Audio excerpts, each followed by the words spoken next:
नमस्ते बच्चों। होपफुली आप सब बहुत अच्छे हैं और अपना अध्ययन नियमित रूप से कर रहे हैं। हम पढ़ रहे हैं कक्षा 7 संस्कृत विषय रुचिरा भाग 2। इस पुस्तक से 4 अध्यायों की चर्चा हमने पूर्व में कर ली थी।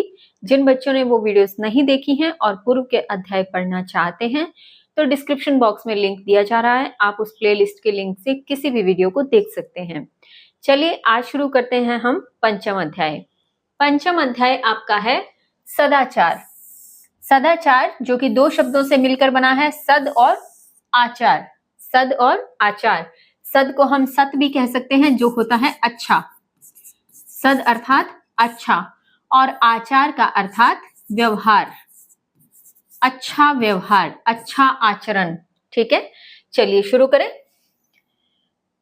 सबसे पहले है आपके आलस्यम ही मनुष्यानाम शरीरस्थो महान रिपुः ना सत्युद्यम समो बंधु कृत्वा यम न अवसीदति। अब एक एक शब्द के अर्थ पे पहले बात करेंगे, उसके बाद पंक्ति का अर्थ फिर एक साथ निकालेंगे। तो मैं फिर से अपनी बात दोहराऊंगी बच्चों कि पुस्तक पेंसिल आपके हाथ में, शब्दों के अर्थ लिखेंगे आप साथ में। चलिए शुरू करें। आलस्यम अर्थात आलस्य, ही का अर्थात यहाँ है निश्चय, ही अर्थात निश्चय।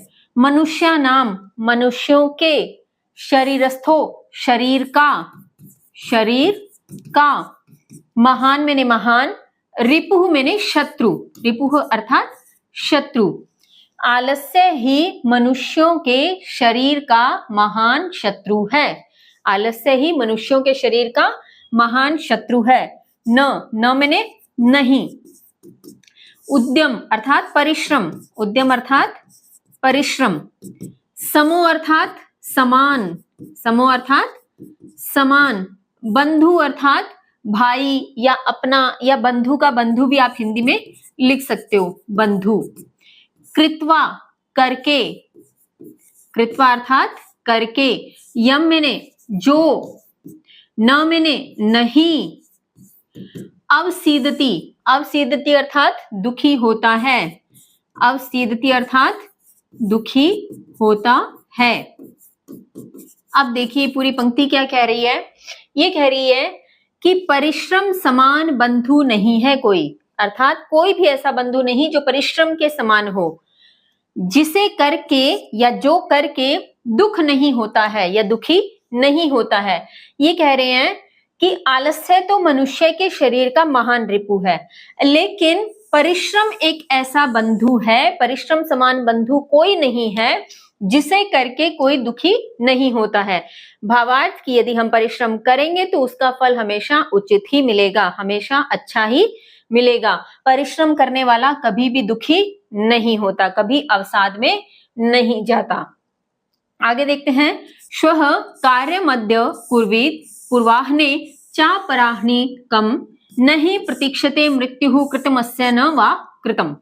अब ये क्या कह रहे हैं। श्वः अर्थात कल, कौन सा कल, जो आने वाला कल है। श्वः अर्थात आने वाला कल, आने वाला कल।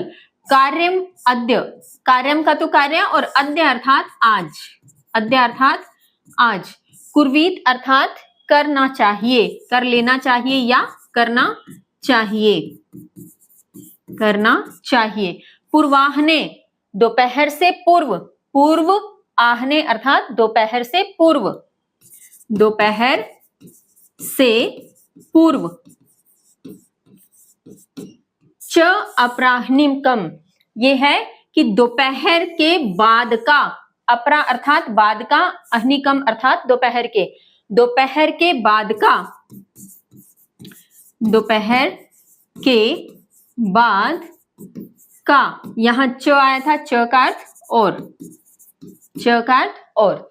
अब ये कह रहे हैं आने वाले कल का जो काम है श्व का, यानी कल का कार्य आज ही करना चाहिए, कल का कार्य आज ही कर लेना चाहिए। च और दोपहर बाद का काम दोपहर से पूर्व कर लेना चाहिए, कल का काम आज कर लेना चाहिए, दोपहर और दोपहर से बाद का काम दोपहर से पूर्व ही कर लेना चाहिए। नहीं प्रतीक्षते, नहीं मैंने नहीं, प्रतीक्षते मैंने प्रतीक्षा करती है या इंतजार करती है, प्रतीक्षा करती है। मृत्यु अर्थात मृत्यु, कृतम अस्य, कृतम यानी किया है, अस्य यानी इसका, किया है, न मैंने नहीं, वा मैंने अथवा,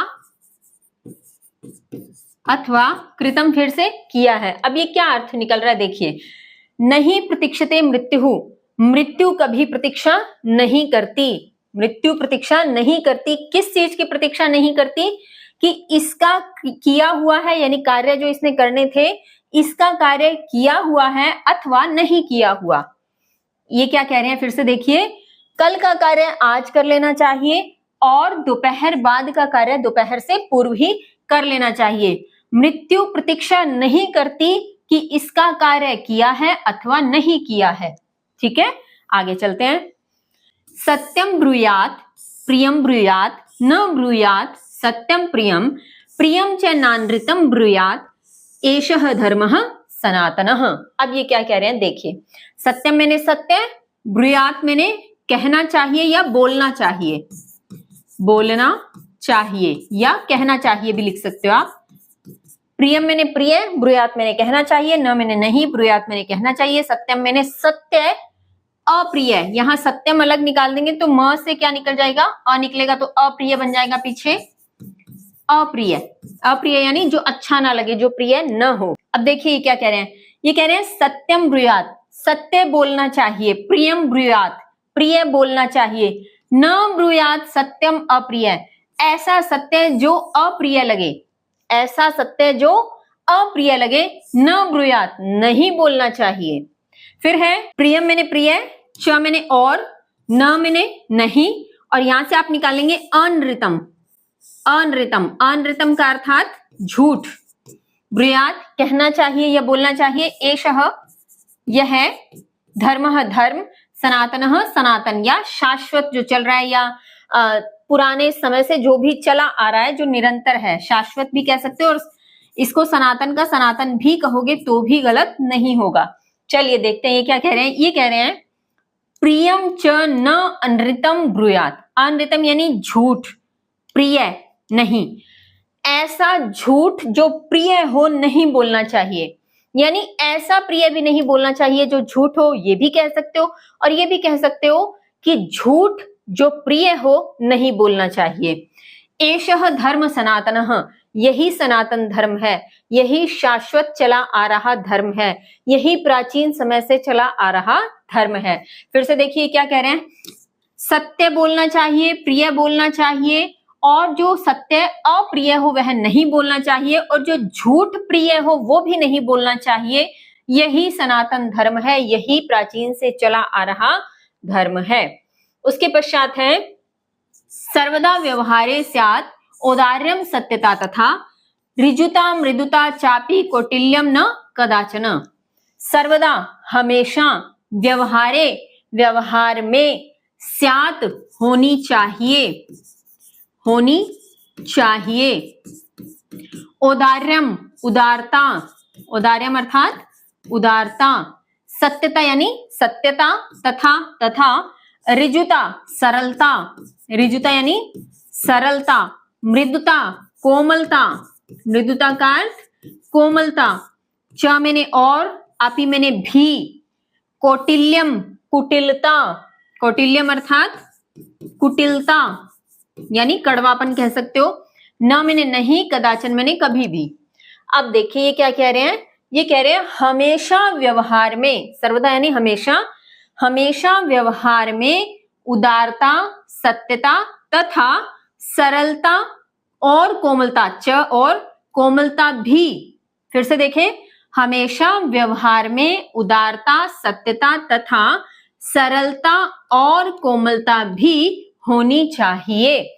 कौटिल्यम न कदाचन, कभी भी कुटिलता नहीं करनी है या कुटिलता नहीं होनी चाहिए, कभी भी कुटिलता नहीं होनी चाहिए, यानी कड़वे वचन नहीं बोलने चाहिए, कड़वा व्यवहार नहीं होना चाहिए।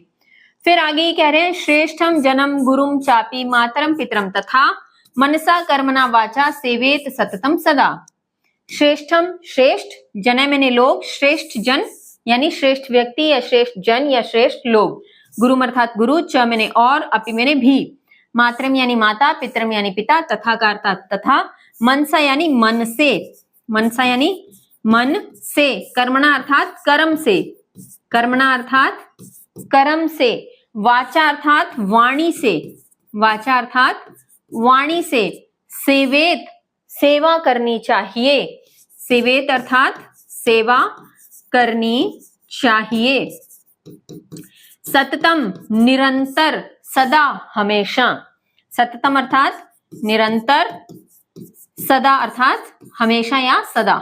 ठीक है, अब देखिए क्या कह रहे हैं, ये कह रहे हैं हमेशा ही निरंतर स्वरूप में श्रेष्ठ जन की, गुरु और माता तथा पिता की भी मन से, कर्म से, वाणी से सेवा करनी चाहिए। फिर से देखें, हमेशा निरंतर ही श्रेष्ठ जन की, गुरु और माता तथा पिता की भी मन से, कर्म से, वाणी से सेवा करनी चाहिए। यानी माता पिता गुरु इत्यादि की हमें मन वचन का वाणी, मन से यानी उनकी मन से सेवा करो, वचन से अर्थात उनके साथ मीठे शब्द बोलो, मीठी वाणी बोलो, और कर्म से यानी अपने कर्मों के माध्यम से भी उनकी सेवा करो कि उनके लिए कुछ अच्छा करो, उनके लिए कुछ ऐसा करके दिखाओ कि उनका संघर्ष उन्हें गर्व का महसूस करवाए कि हमने इन बच्चों के लिए संघर्ष किया या इन्हें कुछ दिया। तो इसलिए मन वचन कर्म से उनकी सेवा करनी चाहिए। उसके पश्चात है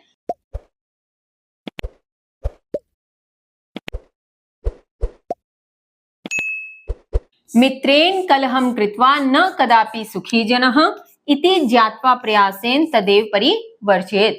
अब ये देखिए क्या कह रहे हैं, मित्रेण यानी मित्र से, मित्रेण अर्थात मित्र से, कलहम झगड़ा, कलहम अर्थात झगड़ा, कृत्वा अर्थात करके, न मैंने नहीं, कदापि मैंने कभी भी, कदापि अर्थात कभी भी, सुखी अर्थात सुखी, जनः मैंने लोग, लोग कभी भी मित्र से झगड़ा करके सुखी नहीं हो सकते। यानी मित्र से कभी भी झगड़ा कर लें तो हम सुखी नहीं रह सकते। इति ज्ञात्वा, इति मैंने ऐसा, ज्ञात्वा अर्थात जानकर, प्रयासेन प्रयास करना चाहिए, तदेव उससे, परिवर्जयेत बचना चाहिए। ये कह रहे हैं कि ऐसा जानकर उससे बचने का प्रयास करना चाहिए। किससे? झगड़े से। पहले इन्होंने कहा था कि कोई भी जन, कोई भी व्यक्ति, कोई भी लोग कभी भी मित्र से झगड़ा करके सुखी नहीं हो सकते। ऐसा जानकर उससे बचने का प्रयास करना चाहिए। तो इस प्रकार के जो आचरण हमें करने हैं वो इस पाठ में दिए गए हैं कि ये सभी आचरण हम अपने व्यवहार में अपनाएं। तो हमारा आचरण कैसे होगा? हमारा आचरण सदाचार वाला होगा। और इसी के साथ इस अध्याय का हिंदी अनुवाद पूर्ण होता है। अभ्यास प्रश्न हम करेंगे अपनी अगली वीडियो में। तब तक के लिए स्वस्थ रहिए, मस्त रहिए, पढ़ते रहिए। जय हिंद, जय भारत।